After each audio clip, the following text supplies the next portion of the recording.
John, BYU has beaten every Pac-12 team at some point in the Cougars' history, except for Stanford. This is the final. Yeah.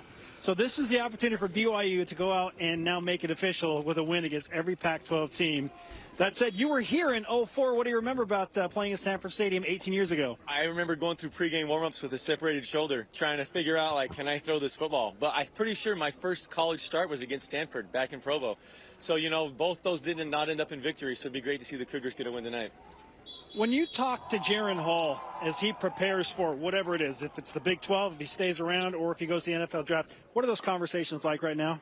Oh, right now it's just focused on, like, this year. You know, Jaren does a great job of kind of knowing that time will come for me to have to, like, figure that things out.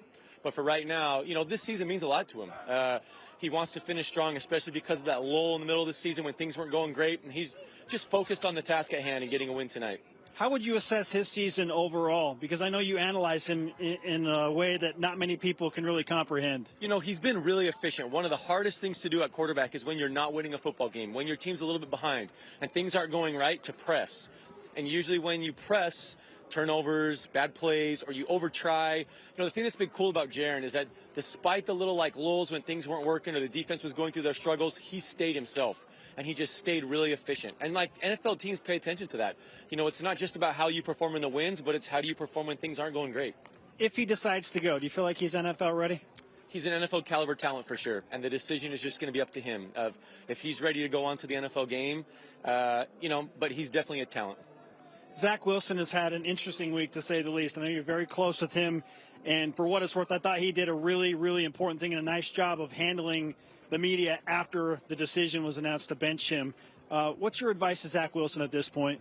It's just to put one foot in front of the other. You know, I know it was gut-wrenching for him what had to happen or what did happen. It's not what he wanted. I know that the way that it was perceived in the media with all of his comments was not at all what was his true heart. And so for his teammates potentially to be thinking that, or for the media to, you know, have that perception, that hurt. And because of that, he wanted to make it right. And then he made it right, and now he's just focusing on the things that he can control.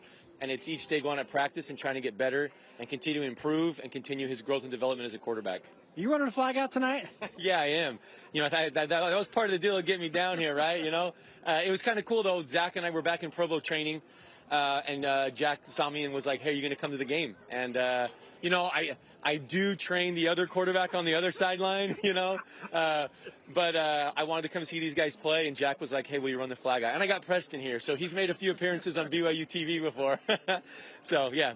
Let's talk about Tanner McKee a little bit. What type of quarterback is the BYU defense going to see on the Stanford side tonight? You know, he's a great player, good dude, works really, really hard. Stanford's going through some stuff, right? Like, they've had their ups and downs this year. I've watched a lot of his games.